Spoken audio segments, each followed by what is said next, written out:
रूस यूक्रेन युद्ध लाख कोशिशों के बावजूद शांत नहीं हो सका है, कोई सीज फायर हो नहीं पाया है और उसके बजाय अब उस मोड़ पर पहुंच चुका है जहां से तीसरे विश्व युद्ध की शुरुआत की आहट दिखती है। कभी भी शुरू हो सकता है।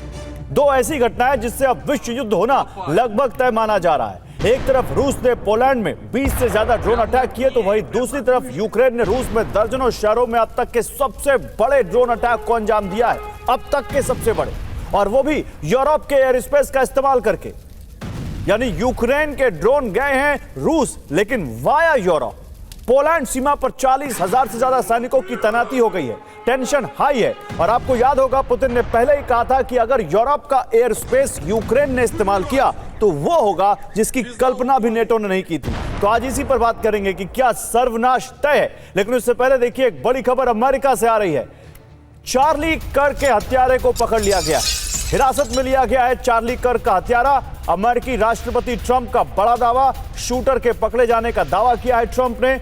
आपको हमने वो खबर सबसे पहले दिखाई थी कि कैसे चार्ली कर्क एक वहां पर पब्लिक मीटिंग में भाषण दे रहे थे, तभी उन पर एक गोली मारी गई थी जो सीधे उनके गले में लगी थी। ट्रंप के बेहद करीबी थे चार्ली कर्क और लगातार इसको लेकर बवाल मचा हुआ था पूरे अमेरिका में। और उसके बाद अब जानकारी आ रही है कि उनके हत्यारे को पकड़ लिया गया है, शूटर को पकड़ लिया गया है, उसको हिरासत में लिया गया है। ट्रंप ने ये जानकारी दी। और रूस पर यूक्रेन का अब तक के सबसे बड़ा ये ड्रोन अटैक बताया जा रहा है। कहां हुआ है? मॉस्को में हुआ है, सेंट पीटर्सबर्ग में हुआ है, स्मोलेंस्क में हुआ है। जोरदार धमाके हुए हैं। ये पुलकोवो एयरपोर्ट बंद हो गया है, 50 से ज्यादा उड़ानें प्रभावित हुई हैं। प्रिमोर्स्क ऑयल पोर्ट और पंपिंग स्टेशन में भीषण आग देखने को मिली है। रूस का दावा एक रात में 200 से ज्यादा ड्रोन मार गिराए।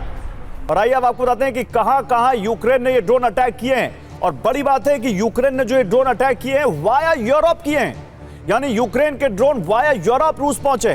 रूस में कलिनिनग्राद, मुर्मांस्क, इर्कुत्स्क रीजन, इवानोवो, याजन, एमूर, राजधानी मॉस्को और उसके आसपास के इलाके में ये अटैक हुए हैं। ब्रायंस्क, बेलगोरोद, वोरोनेज, यहां पर भी यूक्रेन ने ओलिनिया एयरबेस, बेल एयरबेस, ऑयल रिफाइनरी, बिजली संयंत्र, इन सब पर अटैक किया है। और सबसे बड़ी बात, यूक्रेन ने ये सभी हमले पहली बार यूरोप का एयर स्पेस इस्तेमाल करके किए हैं। तो रूस पर अटैक वाया यूरोप, क्या ये एक और विश्व युद्ध की चिंगारी है जो भड़का दी है यूक्रेन ने? क्योंकि पोलैंड में जो ड्रोन गिरे उससे तो ये तनाव बढ़ गया है नेटो और रूस के बीच। पोलैंड में जो कुछ हुआ है उसको लेकर लगातार अब देखने को मिल रहा है कि क्या नेटो के फुट सोल्जर भी सामने आएंगे, क्या ये वॉर यूक्रेन से निकलकर यूरोप तक जाएगी।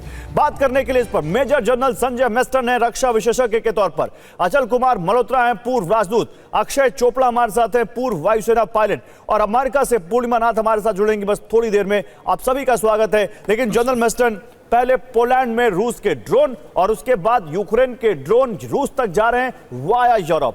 क्या हो रहा है सर? ये क्या ये अब वॉर का दायरा बढ़ रहा है? क्या यूरोप के आने के संकेत इस वॉर में आपको दिखते हैं? बिल्कुल। देखिए गौरव, ये जो ड्रोन वॉरफेयर है ये बहुत ज्यादा बढ़ चुका है। और खासकर आपने देखा पिछले 3 दिन में जो तकरीबन 19 ड्रोन यहाँ पोलैंड की टेरिटरी में गए हैं, वो बहुत बड़ा एक फ्लैश पॉइंट हुआ था। और उसमें आपको पता है नेटो ने आर्टिकल 4 भी उस पर इम्पोज किया हुआ है, मतलब जिसका ऊपर वो डिस्कशन कर रहे थे। कहने का मतलब है कि यूरोपियन फाइटर्स, नेटो फाइटर्स वहाँ पर इस्तेमाल किए गए थे ड्रोन्स को डाउन करने में। लेकिन जो एनालिटिकल रिपोर्ट्स वो आ रही हैं वो थे मेरे ख्याल डमी ड्रोन्स या डिकॉय ड्रोन्स थे, तो उससे कोई खास प्रभाव नहीं पड़ा। लेकिन ये हो सकता है ये रशिया ने इसलिए लॉन्च किए होंगे क्योंकि वो उनकी एयर डिफेंस सिस्टम्स यूरोप के देखना चाह रहा होगा कि इनके में कितनी अलर्टनेस है। लेकिन ये जो पलटवार अभी यूक्रेन ने किया है और तकरीबन 200 से ज्यादा ड्रोन्स और खासकर मॉस्को और सेंट पीटर्सबर्ग में इनके टैंक बेसेस, ऑयल रिफाइनरीज में, साफ जाहिर है ये लड़ाई तो बढ़ेगी। और ये यूरोप की टेरिटरी जो इन्होंने इस्तेमाल की है, जो ड्रोन फ्लाई किए हैं, मेरे को लग रहा है ये तो, क्योंकि सबसे आगे तो यही है रशिया बॉर्डर में यूक्रेन का, उसके बाद लेफ्ट में बेलारूस आ जाता है और बेलारूस को लेफ्ट में फर्दर पोलैंड आ जाता है। तो ये पोलैंड की टेरिटरी और लिथुनिया, आपने जिस प्रकार बताया पोलैंड से उड़ के ये गए हैं कलिनिनग्राद और लिथुनिया के ऊपर से गए हैं, जो शॉर्टेस्ट रूट मेरे को लगता है वो सेंट पीटर्सबर्ग के लिए। तो ये साफ जाहिर है कि इसमें यूरोप का इन्वॉल्वमेंट अभी आ सकता है। और ये जो भी एक एक्सरसाइज चल रही है रशिया और बेलारूस की, जो अगले ट्यूसडे को खत्म होगी, इसमें भी काफी ट्रूप्स हैं और साथ में पोलैंड ने तकरीबन 40,000 ट्रुप्स डिप्लॉय कर दिया है बेलारूसियन बॉर्डर को और बंद भी कर दिया है। तो हो सकता है कि लड़ाई का दायरा बढ़ सकता है, लेकिन अभी भी मेरे को पूरा उम्मीद है कि दोनों पार्टीज चाहेंगी कि कंट्रोल लिमिट में रहे, क्योंकि अगर लड़ाई का दायरा बढ़ता है तो इसमें रूस का भी नुकसान है और यूरोप का भी नुकसान है। आप कह रहे हैं कि कंट्रोल में रहे, लेकिन लगातार ये धमकियां आती रही हैं रूस की तरफ से कि अगर यूरोप अगर यूक्रेन को मदद देना बंद नहीं करेगा तो कुछ भी हो सकता है। और यही मैं मिस्टर चोपड़ा आपसे सवाल लूंगा, इज दिस वाटर टेस्टिंग? क्या रूस वाटर टेस्ट कर रहा है? देखें कि कितना अच्छा एयर डिफेंस है नेटो का, देखें कितना अच्छा डिफेंस है पोलैंड का या यूरोप का, कि अगर हमें आगे कुछ एक्शन लेना पड़े तो देखें कि वो क्या कर सकते हैं। Thank you Gaurav ji, first of all for having me. देखिए, ये रिपोर्ट्स आ रही हैं कि रशिया जो है वो वाटर टेस्टिंग कर रहा है कि क्या नेटो कंट्रीज रेडी हैं या उनके डिफेंस सिस्टम्स इतने अच्छे हैं, लेकिन ये प्रूफ शायद उस समय और ज्यादा आता जब रशिया की तरफ से स्टेटमेंट नहीं आती। लेकिन ये जो ड्रोन इंकर्जन्स हुए हैं पोलैंड में, इसके बाद रशिया की तरफ से बहुत क्लियर स्टेटमेंट्स आई हैं कि ये जो ड्रोन्स हैं ये कोई हमने जान के नहीं भेजे हैं, ये बेसिकली पहले भी हुई है इंकर्जन्स, थोड़े थोड़े ड्रोन्स पहले भी इनकर हुए हैं। उनके रीजंस होते हैं जीपीएस जैमिंग की वजह से। अगर आप स्वॉर्म ड्रोन्स वगैरह भेज रहे हैं, काफी सारे ऐसे ड्रोन्स होते हैं जो जीपीएस के थ्रू नेविगेट होते हैं, अगर उनके सिग्नल्स आप जैम कर देते हैं तो वो they are basically blind drones, तो वो इस तरह से किसी भी कंट्री में एंटर कर सकते हैं। और रशिया ने इसकी रिस्पॉन्सिबिलिटी भी ली है कि हमारा कोई भी ऐसा इरादा नहीं था कि आपकी तरफ अटैक करें या ड्रोन्स वहां जाएं। ये वाले पर्टिकुलर ड्रोन्स भी हमने यूक्रेन की मिलिट्री इंस्टॉलेशंस को ही टारगेट करने के लिए भेजे थे। ऑफ कोर्स हम नेटो ने आर्टिकल 4 जो है उसको एक्टिवेट किया, लेकिन आर्टिकल 5 जो है जिसके ऊपर बहुत डिस्कशन हो रही है वो ऐसे एक्टिवेट नहीं होगा। उसके ऊपर बहुत सारी कंडीशंस आती हैं, क्योंकि ये प्रूव करना पड़ता है सारे नेटो मेंबर्स को कि एक प्रॉपर मिलिट्री अटैक हुआ है किसी नेटो मेंबर के ऊपर, और तभी आर्टिकल 5 इन प्लेस आता है। लेकिन जैसी न्यूज अभी आपने दी है गौरव जी, ये थोड़ी सी डिस्टर्बिंग है कि अब जो ड्रोन अटैक हो रहे हैं यूक्रेन के, वो वाया यूरोपियन टेरिटरी। तो कोई रास्ता नहीं है कैलिनिंग्राड आपको जाना है अगर यूक्रेन से, तो आपको यूरोप का एयर स्पेस तो यूज करना ही पड़ेगा। एम्बेसडर मल्होत्रा, क्या लगता है आपको कि क्या ये इस आग में और घी डालने का काम करेगा जिस तरह से यूरोप का एयर स्पेस यूज हुआ है इसमें? या बिल्कुल, देखिए रशिया काफी समय से इस बात के लिए आगाह करता आ रहा है कि यूरोप को हैंड्स ऑफ पॉलिसी रखनी चाहिए, यूरोप को डायरेक्टली इनडायरेक्टली जो भी है यूक्रेन को सपोर्ट नहीं करना चाहिए। हालांकि यूरोप खुलेआम आम सप्लाई कर रहा है और ये सब चीजें ठीक है, वहां तक तो ठीक है, वो रशिया को टॉलरेट करने के लिए वो तैयार है। लेकिन एक्टिव पार्टिसिपेशन, डायरेक्ट और इनडायरेक्ट, जो अब आपने बताया कि ड्रोन्स गए हैं आपके बाल्टिक स्टेट्स के ऊपर से होके, तो इन्हें वे परमिशन से ही गए हैं, उनकी एयर स्पेस यूज हुई है, तो किसी हद तक उन्होंने उसे फैसिलिटेट किया है, तो ये रशिया की वार्निंग के अगेंस्ट है। लेकिन सवाल ये है, सबसे बड़ा मुद्दा यही है कि रशिया जानबूझकर किसी भी नेटो स्टेट के ऊपर डायरेक्ट अटैक नहीं करेगा, क्योंकि फिर नेटो को खुली छूट है एक साथ मिलकर कलेक्टिव मिलिट्री एक्शन लेने की। बीच बीच में खुराफातें होती रहेंगी। ये अभी जो ड्रोन अटैक की बात हो रही है कि जो पोलैंड की उन्होंने एयर स्पेस वायलेट करी है, उसके पीछे क्या भावना थी? वाटर टेस्टिंग थी, या वो देखना चाह रहे थे कि बॉटम लाइन क्या है, नेटो को कहां तक प्रोवोक किया जा सकता है, या नेटो कहां तक भड़केगा, किस बात पे भड़केगा, वो एक अलग चीज है। और ये भी हो सकता है कि 400 से ऊपर जो ड्रोन भेजे गए उसमें से कुछ लोग कुछ इधर उधर भटक भी गए हो, ये भी, इसमें भी कोई संदेह वाली बात नहीं। और आज तक तो नहीं भटके, नेटो अलाइंस में भी अचानक से 20-20 ड्रोन पहुंच जा रहे हैं यूरोप में, तो ये, और वो भी तब जब वॉर के इतना टाइम हो गया और जब लग रहा है कि यूरोप चाह रहा है एक्टिवली कि अमेरिका से और मदद आए, और यूरोप लगातार मदद दे रहा है यूक्रेन को, और शायद रूस इससे भड़का हुआ है। मैं आऊंगा इस पर, लेकिन इसी बीच देखिए एक और बड़ी खबर है। नेटो और रूस के बीच जंगी टेंशन फिलहाल दिखती है, और ये बहुत उस दौर में है जहां अभी तक की सबसे ज्यादा टेंशन दिखती है नेटो और रूस के बीच। रूस बेलारूस बॉर्डर पर नेटो ने 40,000 सैनिक तैनात किए हैं, 40,000। रूस की ड्रिल से बॉर्डर पर भारी तनाव है, जैसा कि अभी जनरल मेस्टर ने बताया इसी शो में कि कैसे रूस और बेलारूस की एक वॉर ड्रिल चल रही है। इससे नेटो में काफी टेंशन है। पोलैंड में रूसी ड्रोन अटैक के बाद हलचल और तेज हो गई है, और 40,000 वहां पर नेटो के सैनिक रूस, पोलैंड और बेलारूस बॉर्डर पर तैनात किए गए। और इसी बीच एक और बड़ी खबर है, पोलैंड पर ड्रोन अटैक के बाद स्वीडन में रूसी राजदूत को तलब कर लिया गया है। स्वीडिश विदेश मंत्रालय ने रूसी राजदूत को तलब किया है। स्वीडन ने पोलैंड पर हमले का विरोध किया है। तो देखिए लगातार जो नेटो देश है वो यहां पर अब हमले का विरोध भी करते नजर आ रहे हैं। और रूस यूक्रेन जंग पर स्वीडन से बड़ी खबर है। स्वीडन ने यूक्रेन को बड़ी सैन्य मदद दी है। यूक्रेन को $3.6 बिलियन की मदद दी गई है। Soldiers, what a great and historic day it is to be standing here together with you as true allies and as neighbors. और रूसी हमलों के बाद एक्शन में जर्मनी आ गया है। पोलैंड के आसमान में जर्मन फाइटर जेट्स दिखे हैं। रूसी हमलों की आशंका में फाइटर जेट्स की तैनाती की गई है। सागर में एक बार फिर तो देखिए नेटो में एक्शन दिख रहा है। पूर्णिमा नाथ जी, अमेरिका क्या आएगा इसमें? क्या आपको लगता है कि ट्रंप, क्योंकि ट्रंप का जो बयान था वो लग रहा था कि वो बिल्कुल पानी डालना चाहते हैं इस आग पर। उनका कहना था कि वो गलती से हो गया, वो मिस्टेकनली हो गया। अच्छा, पूर्णिमा नाथ जी से संपर्क टूट गया, हम उनके पास फिर से जाएंगे। लेकिन जनरल वेस्टर्न आप ही बताइए फिर, क्या आपको लगता है कि जो ट्रंप का जो स्टेटमेंट है वो क्या आपको लगता है कि कोशिश कर रहे हैं कि ये युद्ध ना भड़के, या वो प्रो रशिया ज्यादा उनका अप्रोच दिख रहा है?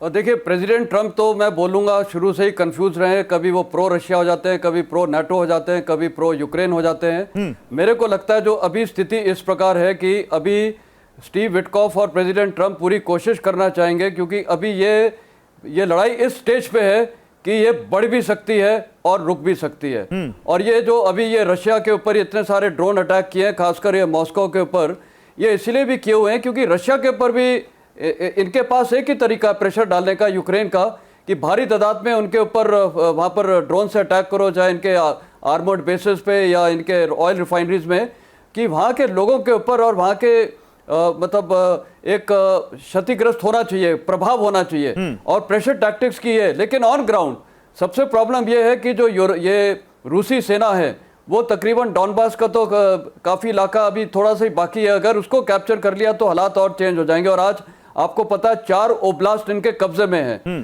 तो ऑन ग्राउंड सिचुएशन ये किसके पलड़े में? ये रूस के फेवर में। लेकिन जहाँ तक एरियल या एयर वॉरफेयर है उसमें मैं बोलूँगा तकरीबन बराबर की लड़ाई चल रही है, क्योंकि दोनों तरफ काफ़ी ड्रोन्स वगैरह चल रहे हैं।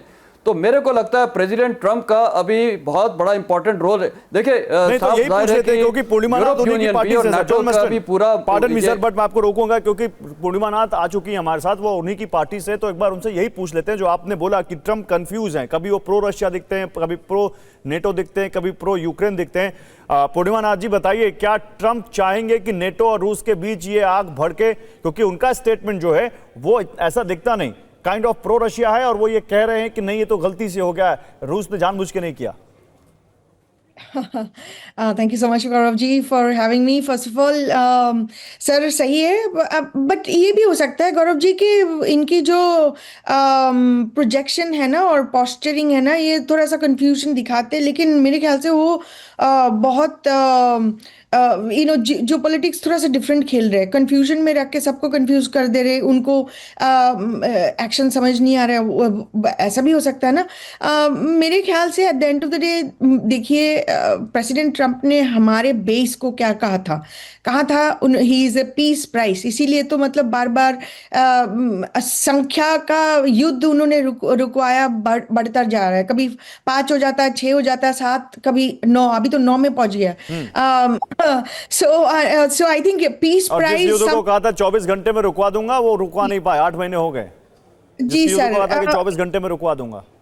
जी, अमेरिका जो है ना बड़ा इंटरेस्टिंग कंट्री है। अभी ये देखिए नेपाल में क्या कर रहे हैं, ऑब्वियसली आपको पता ही है। नेपाल में आपको डिवर्ट नहीं करना चाहिए, बट मैं एग्जांपल यूज करना चाह रही हूँ। आपको पता है यहाँ से यूएस एड जाता था वहाँ पे एथीज्म बढ़ाने के लिए, वहाँ पे कल्चरल यूएस एम्बेसी यूज करते थे कल्चरल टाइप बढ़ाने के लिए। उन्हें नेपाल का कल्चर बहुत पसंद है क्या यूएस एम्बेसी को? सिमिलरली इंडिया में भी सही में आप पुराना हमारा इंडिया का जो एम्बेसडर था एरिक गारसेटी, वो डेमोक्रेट पार्टी से थी, उनका एजेंडा देख लीजिए नॉर्थ ईस्ट में, उनका साउथ में एजेंडा देख लीजिए।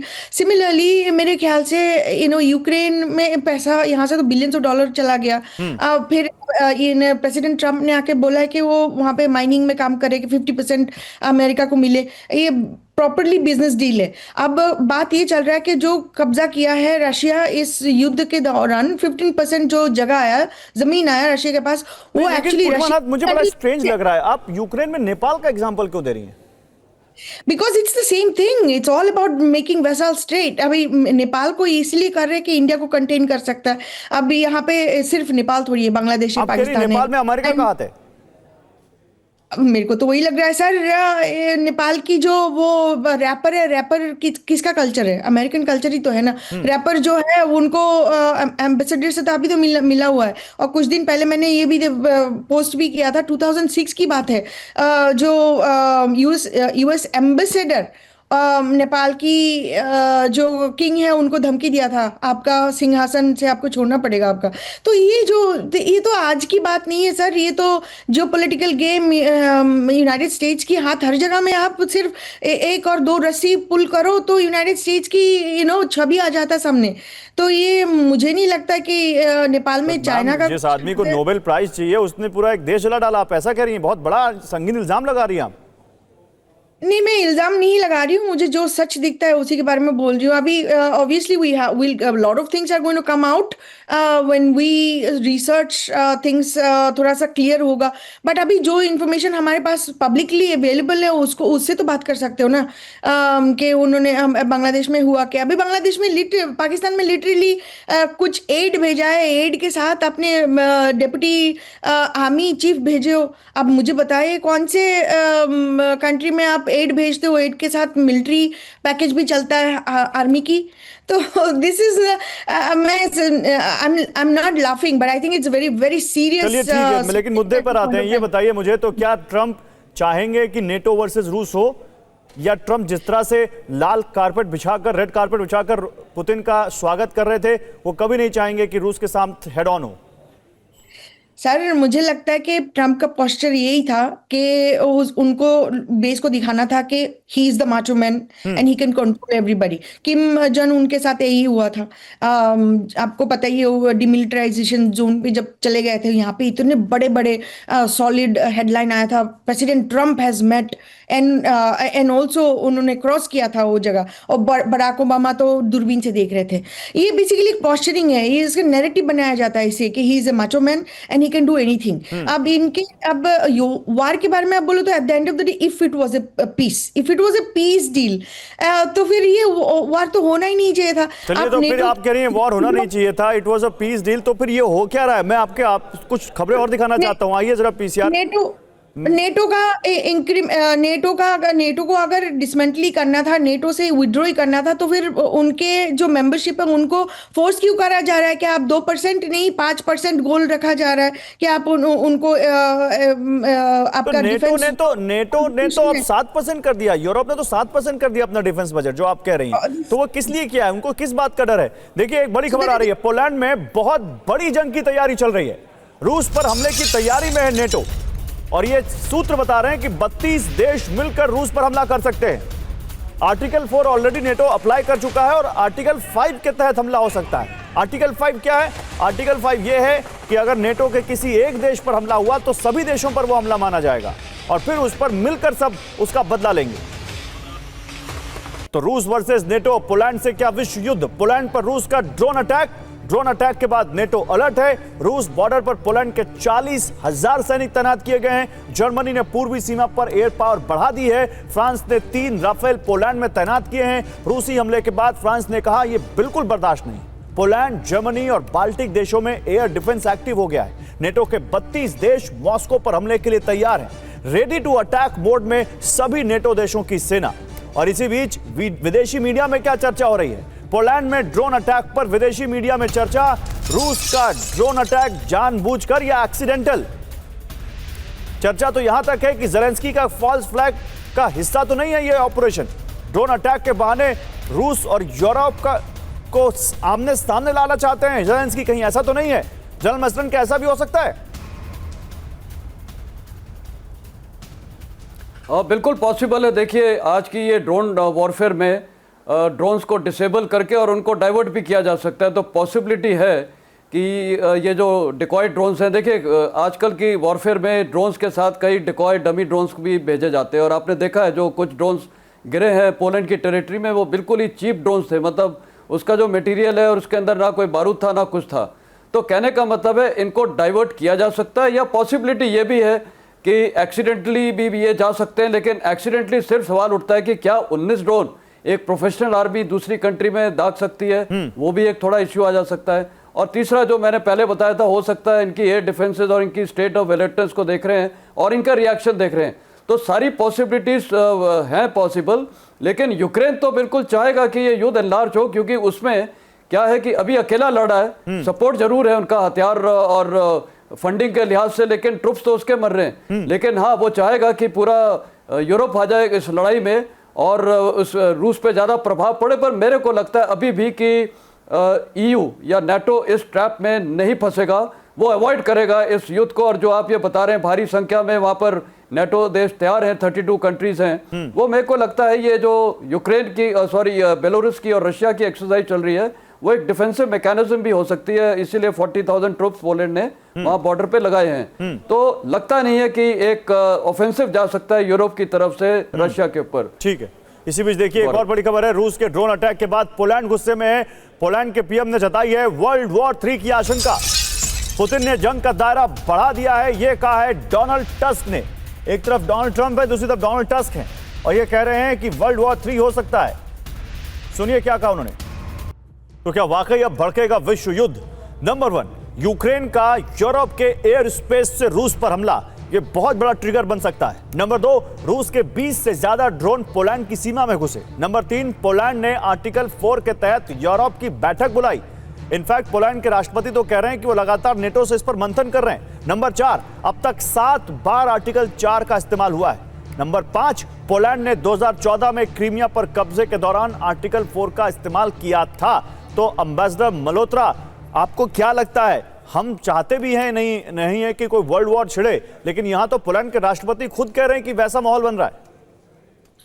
देखिए गौरव, आपको इस चीज पे ध्यान देना होगा कि पोलैंड सबसे आगे है फायरिंग लाइन में। अगर ये इसका दायरा बढ़ता है तो डायरेक्ट जो इम्पैक्ट पड़ेगा पोलैंड के ऊपर पड़ेगा।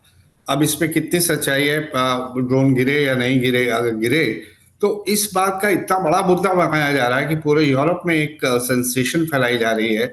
और इसी बहाने अगर पोलैंड की डिफेंस को मजबूत करने के लिए अगर एक प्रिटेक्स्ट भी बनाई जा सकती है तो आपको ये। और दूसरी बात ये है कि 2022 में जब रशिया ने इन्वेड किया था यूक्रेन को, तो उससे तुरंत जो जापात एक्सरसाइजेज है, मिलिट्री एक्सरसाइजेज बेलारूस के साथ मिलकर करते हैं, उसके तुरंत बात की थी। उसी एक्सरसाइजेस के बहाने रशिया ने अपने टैंक्स और ट्रूप्स वहां भेजे थे, जो बाद में यूक्रेन के लिए इस्तेमाल किए गए थे। तो ये भी एक डर हो सकता है कि एक बार फिर से ये एक्सरसाइजेज हो रही हैं, तो इसकी आड़ में क्या रशिया अटैक कर देगा पोलैंड पे, या रशिया फिर यूक्रेन में आएगा दोबारा, या शायद पोलैंड पे अटैक कर दे। तो पोलैंड चूंकि बिल्कुल डायरेक्ट फायरिंग लाइन में है, सबसे ज्यादा नुकसान पोलैंड को होगा अगर जैसे ही इसका दायरा बढ़ेगा, तो उसका होलना मचाना बहुत जरूरी है। लेकिन आप यूरोप का रिएक्शन देखिए ना, कंफ्यूज तो नहीं है लेकिन डिवाइडेड है। लोग कुछ कह रहे हैं कि नहीं ये गलत हो सकता है, अमेरिकन भी डोनाल्ड ट्रंप तक कह रहे हैं कि ये मिस्टेक हो सकती है, कंसेंसस नहीं है। ठीक है, आर्टिकल 4 इन्वोक किया, मीटिंग है यूएन सिक्योरिटी काउंसिल की, इमरजेंसी मीटिंग भी होगी। ज़ेलेंस्की अभी भी वही रोना रो रहे हैं कि भाई मुझे स्टेटमेंट्स नहीं चाहिए, मुझे एक्शन दो, टेक सम एक्शन। यानी वो अपनी तरफ से प्रोवोक कर रहे हैं। वो चाहते हैं कि मैं अकेला पिट रहा हूं इस लड़ाई में, तो आओ सभी पिटो, जो होगा देखी जाएगी। तो ये इस सिनेरियो में ये सब चल रहा है। और रशिया में अपनी बात पर रहा हूं कि बहुत एक्सट्रीम सर्कमस्टांसेस में ऐसी सिचुएशन क्रिएट करेगा जिससे आर्टिकल 5 को इन्वोक करने में नेटो को आसानी हो। फिर तो लड़ाई का दायरा एंडलेस है, फिर तो कोई है ही नहीं। और मुझे नहीं लगता कि यूरोप भी चाहेगा। क्यों चाहेंगे कि जब यूक्रेन का जो उनका ऑपरेशन है, जो उनका ऑब्जेक्टिव है, धीरे धीरे पूरा हो रहा है, तो क्यों एक बड़ी फोर्स को अपने सामने लाकर खड़ा करेंगे जहां उनके लिए मुसीबत खड़ी हो जाए ज्यादा? आपको क्या लगता है मिस्टर चोपड़ा? देखिए गौरव जी, मैं सारे एक्सपर्ट्स को सुन रहा था, लेकिन मैं आपको अभी बताता हूं, इट्स वेरी हाईली अनलाइकली कि यूरोप कोई मेजर एक्शन लेने वाला है। देखिए क्या होता है, बिल्कुल जैसे अचल जी ने बोला है कि Poland is in first line अभी अगर कुछ भी ऐसे इनकर्जन होती है, लेकिन ultimately it's a NATO member.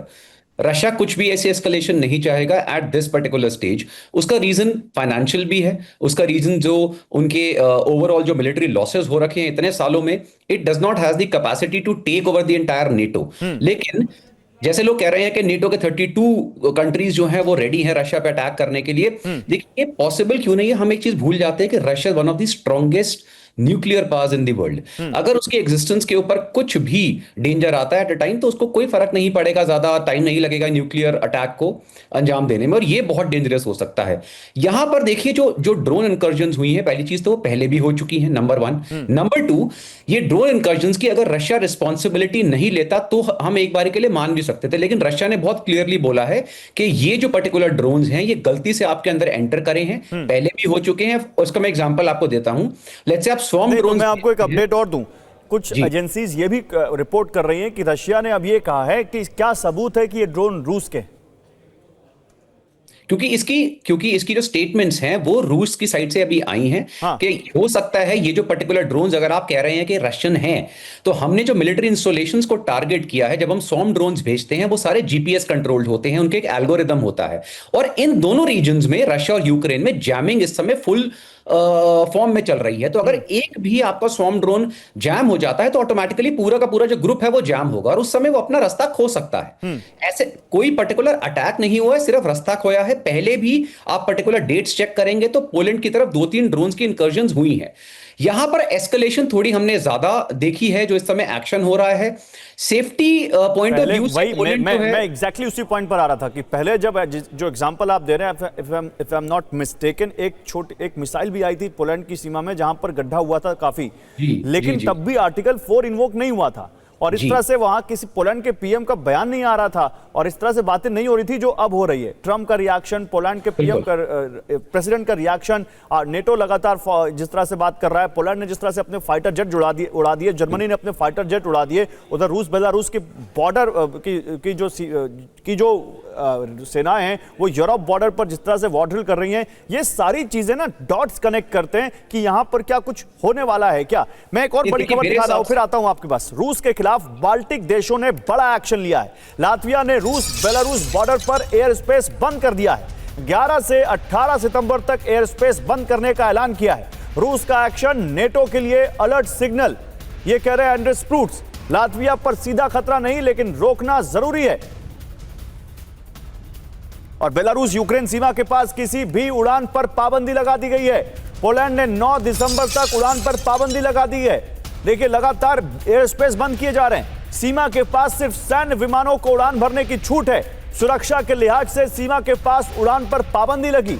Air space समेत सीमा पर पोलैंड ने अपनी सुरक्षा बढ़ा दी है।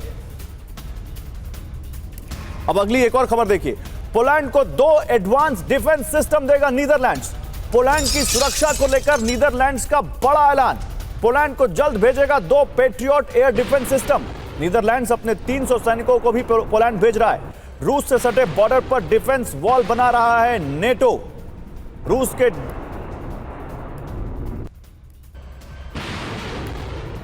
और देखिए एक बड़ी खबर आ गई है। ट्रंप की से जुड़ी एक बड़ी खबर आई, और ये अभी की खबर है, तुरंत की खबर है। रूस के ड्रोन अटैक पर ट्रंप का बयान, मेरा सब्र टूट रहा है। ये डोनाल्ड ट्रंप कह रहे हैं, किसी का बचाव नहीं करूंगा, पोलैंड के करीब मत आओ। डोनाल्ड ट्रंप ने बड़ा बयान दिया है।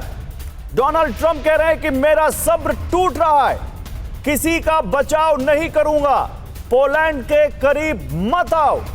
अभी तक जो ट्रंप कह रहे थे कि नहीं, यह हो सकता है गलती से हुआ हो, वो कह रहे हैं कि मेरा सब्र टूट रहा है। पूर्णिमा नाथ, पोलैंड के मुद्दे पर इस बयान को आप कैसे डिकोड करती हैं? वो कह रहे हैं मेरा सब्र टूट रहा है, डोनाल्ड ट्रंप कह रहे हैं पोलैंड के करीब मत आओ।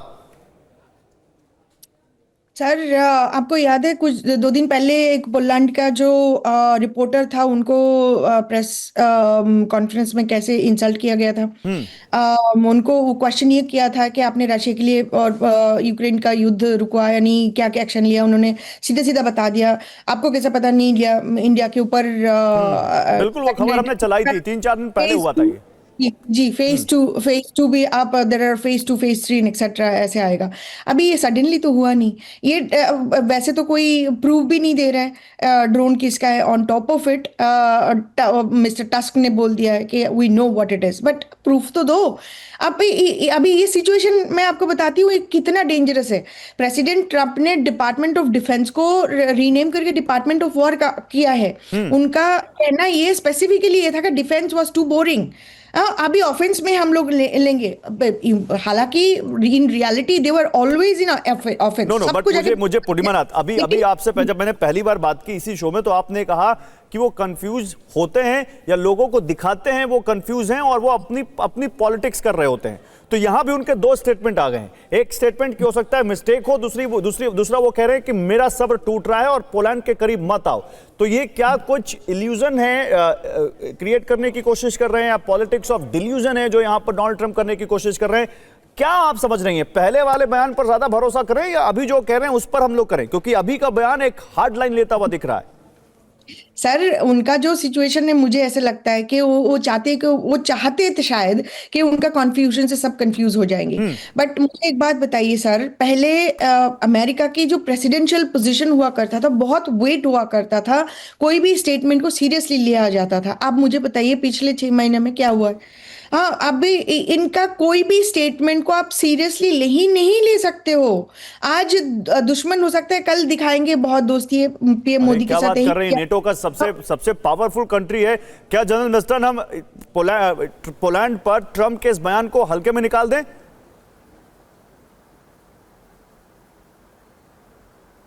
और देखिए मेरे को अभी भी लगता है कि ये प्रेसिडेंट ट्रंप हैं, वो उनके स्टेटमेंट्स तो बदली होते रहते हैं और उनको खुद नहीं पता वो क्या बोल रहे हैं। ठीक है, वो जो ऐसे पूर्णिमा जी बोल रहे हैं कि कभी उनके स्टेटमेंट्स ऐसे लगते हैं कि वो डिसेप्शन के तौर पे हैं, लेकिन आज की तारीख में जो स्थिति है, देखिए अमेरिका इस युद्ध में डायरेक्ट नहीं उतरना चाहेगा, सीधी बात है, और ना यूरोप भी उतरना चाहेगा, क्योंकि आज यूरोप तो सबसे फ्रंट लाइन में आ जाता है। अगर कल रूस के साथ युद्ध हो जाता है तो नुकसान किसका होगा? यूरोपियन इकोनॉमी का होगा। और ये आपने देखा अभी फ्रांस में जिस प्रकार रिवोल्ट चल रहा है, तो ये बढ़ सकता है क्योंकि वहां इकोनॉमिक हालात भी फिर फर्क पड़ेंगे।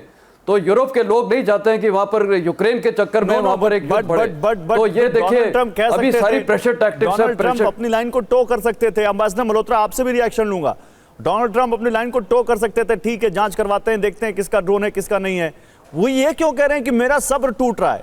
यानी वो बहुत डेस्परेटली चाह रहे थे कि रूस और यूक्रेन के बीच सीजफायर हो, जो उन्होंने अलास्का में कोशिश भी की और नहीं करवा पाए, इसलिए वो ये कह रहे हैं।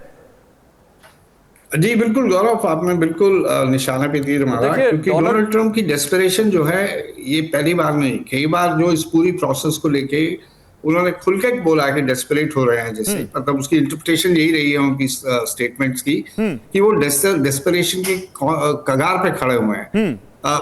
उन्होंने 24 घंटे में युद्ध को रुकवाने की बात करी थी। फिर ये अलास्का मीटिंग जिसमें उन्होंने, मुझे लगता है कि डोनाल्ड ट्रंप ने अपनी तरफ से काफी कुछ किया पुतिन को अपीज करने के लिए, रेड कार्पेट वेलकम देना, गाड़ी में ले जाना, ये सब करना। तो उन्हें कहीं ना कहीं ये उम्मीद थी कि कहीं कुछ तो इसका असर दिखाई देगा।